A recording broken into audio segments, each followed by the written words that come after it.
নমস্কার, আমি সৃজা। আগামী 7ই জুন ঈদ উজ জোহা, অর্থাৎ আমরা জানি মুসলিম সম্প্রদায়ের মানুষের কাছে এটা একটা বিশেষ দিন, উৎসবের দিন, যেটাকে কুরবানি ঈদ বলা হয়। ইসলাম ধর্মের বা মুসলিম ধর্মের মানুষজন এই উৎসব পালন করেন। আর এই উৎসবকে কেন্দ্র করে উত্তরপ্রদেশের যোগী আদিত্যনাথ সরকার বেশ কিছু ফতোয়া জারি করেছে। কিরকম ফতোয়া? প্রথমেই যেটা গুরুত্বপূর্ণ সেটা হচ্ছে যোগী আদিত্যনাথ সরকারের পক্ষ থেকে জানানো হয়েছে বা উত্তরপ্রদেশ সরকারের পক্ষ থেকে জানানো হয়েছে যে রাস্তায় নামাজ পড়া যাবে না। কেন যাবে না? না সাধারণ মানুষের চলাচলের অসুবিধা হয়। আপনাদের একটা তথ্য দিই, আপনারা হয়তো অনেকেই জানেন, তাও আপনাদের জানিয়ে রাখি যে গত 4 জুন উত্তরপ্রদেশে গঙ্গা দশেরা উৎসব ছিল।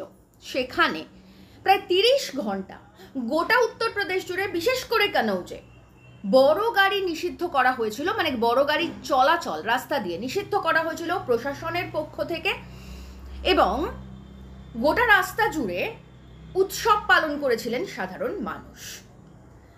এবার বিষয়টা হচ্ছে যে 30 ঘন্টা ধরে একটা রাস্তা অবরুদ্ধ করে অনুষ্ঠান পালন করা হলো, গঙ্গা দশেরা উৎসব পালন করা হলো, তখন মানুষের সমস্যা হলো না। কিন্তু এই ঈদ উজ জোহায় নামাজ পড়লে রাস্তায়, যেটার সময় লাগে, টাইম লিমিট হার্ডলি 20 থেকে 30 মিনিট, সেটা করলে সাধারণ মানুষের অসুবিধা হবে, এরকমই জানাচ্ছে উত্তরপ্রদেশ সরকার।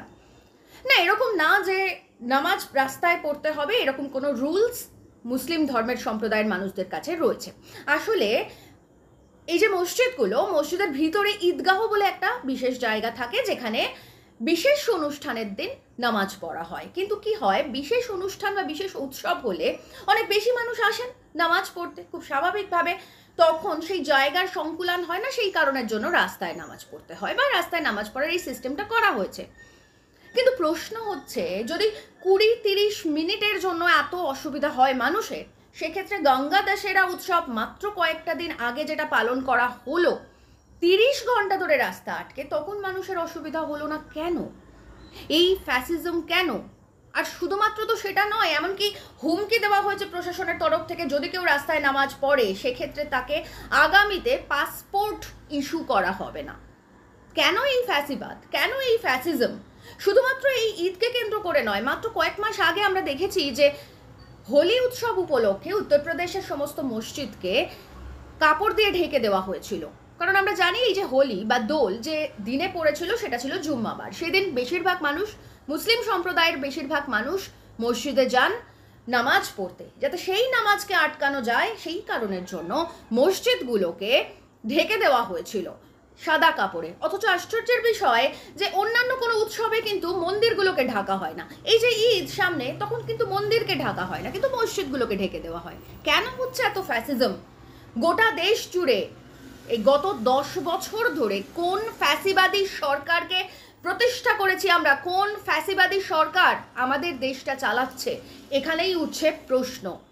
এবার আসছে আরও একটা ফতোয়ার ব্যাপারে, যেটা আগামী 7ই জুন অ্যাপ্লাই করা হবে বলে জানিয়েছে উত্তরপ্রদেশ সরকার। সেটা হচ্ছে যে, যেহেতু আমরা জানি যে কুরবানি ঈদে গরু জবাই করা হয়, এটা রিচুয়াল, এটা রীতি মুসলিম ধর্মের মানুষদের কাছে, তো সেক্ষেত্রে গরু বা উট জবাই করা যাবে না বলে পরিষ্কারভাবে জানিয়ে দিয়েছে উত্তরপ্রদেশ সরকার। তার জায়গায় ছাগল জবাই করতে হবে, এবং সেটাও একটা নির্দিষ্ট জায়গায়, তা না হলে পুলিশ নাকি বিশেষভাবে ব্যবস্থা নেবে। প্রথম কথা হচ্ছে, এই মুহূর্তে দাঁড়িয়ে ভারতবর্ষ বিফ রপ্তানিতে 1 নম্বরে। অর্থাৎ আমরা ধরে নিতে পারি যে মুসলিম সম্প্রদায়ের মানুষরা যদি গরু জবাই করে, সেক্ষেত্রে এই রপ্তানির ক্ষেত্রে অসুবিধা হবে সরকারের, এবং সরকার এই রপ্তানি করে কোম্পানিগুলোর কাছ থেকে যে কাঠমানি আদায় করে বা যে টাকাটা আদায় করে সেটা পাবে না বলে এই ফতোয়া জারি করা হয়েছে। প্রথম এই প্রশ্ন তো অবশ্যই আমাদের মনে আসেই। আর দ্বিতীয়, যেটা খুব গুরুত্বপূর্ণ প্রশ্ন, সেটা হচ্ছে যে যদি নির্দিষ্ট স্থানে ছাগল জবাই না করা হয়, তাহলে নাকি প্রশাসনের তরফ থেকে বিশেষ ব্যবস্থা নেওয়া হবে। অথচ আমরা দেখি উত্তরপ্রদেশে দলিতদের কি করুণ অবস্থা, এবং প্রত্যেক দিন দলিতরা মুসলিম সম্প্রদায়ের মানুষও নন, তারা হিন্দু সম্প্রদায়ের মানুষ। বিজেপি তো হিন্দু রাষ্ট্র তৈরি করতে চায়, অথচ এই দলিতদের প্রত্যেক দিন কোনো না কোনোভাবে হেনস্থা করা হচ্ছে এবং তাদের প্রাণে মেরে ফেলা হচ্ছে। কখনো কুয়ো থেকে জল তোলার জন্য মেরে ফেলা হচ্ছে, কখনো মন্দিরে ঢোকার জন্য মেরে ফেলা হচ্ছে, কখনো বিয়ে করতে যাওয়ার জন্য ঘোড়ায় চড়তে দেওয়া হচ্ছে না, কখনো বাড়ি ভাড়া করে কোনো অনুষ্ঠান করতে দেওয়া হচ্ছে না। মানে উত্তরপ্রদেশের দলিতদের যা পরিস্থিতি, সেটা চোখে দেখার মতন নয়। অথচ সেক্ষেত্রে প্রশাসন কোনো বিশেষ ব্যবস্থা নেয় না। বিশেষ ব্যবস্থা কখন নেয়? যখন মুসলিম সম্প্রদায়ের মানুষরা নির্দিষ্ট স্থানে যদি ছাগল বলি না করে, জবাই না করে, তাহলে নেয়, তা না হলে নেয় না। এই ফ্যাসিবাদী সরকারকে আমরা এনেছি গোটা দেশ জুড়ে, এবং শুধুমাত্র এই মুহূর্তে আমি উত্তরপ্রদেশ সরকারের কথা বলছি কারণ উত্তরপ্রদেশ সরকার এই ফতোয়া জারি করেছে বলে, কিন্তু এই সমস্যা শুধুমাত্র উত্তরপ্রদেশের নয়, এই সমস্যা গোটা ভারতবর্ষের বেশিরভাগ রাজ্যের, আমাদের এ রাজ্যের পর্যন্ত। আমরা একইভাবে দেখেছি যে দোলের দিন কিভাবে বিজেপির তরফ থেকে বলা হয়েছিল নিরামিষ খেতে। আমরা দেখেছি নববর্ষের দিন বিজেপির তরফ থেকে বলা হয়েছিল নিরামিষ খেতে। কেন বাঙালি নিরামিষ খাবে কেন? সব থেকে বড় কথা, কে কি খাবে সেটা নিয়ে সরকার কথা বলবে কেন? মাত্র কয়েকদিন আগে ফেব্রুয়ারি মাসে আসামের সরকারের তরফ থেকে একটা মামলা করা হয়েছিল। কোনো একজন ব্যক্তি, তিনি ওই বিফ মিট সাপ্লাই করে, সেই উদ্দেশ্যে একটা কোনো মামলা করা হয়েছিল। সেখানে সুপ্রিম কোর্টের তরফ থেকে পর্যন্ত আসাম সরকারকে বলেছিল যে কে কি খাবে এটা দেখা ছাড়াও সরকারের অনেক গুরুত্বপূর্ণ কাজ রয়েছে। ঠিক এখানেই আমার প্রশ্ন, উত্তরপ্রদেশ সরকার যে খাওয়ার উপরে এত নিষেধাজ্ঞা জারি করছে, সেক্ষেত্রে উত্তরপ্রদেশের মানুষ কি খাচ্ছেন সে বিষয়ে সরকারের ব্যাখ্যা কই, সে বিষয়ে সরকারের স্টেটমেন্ট কই?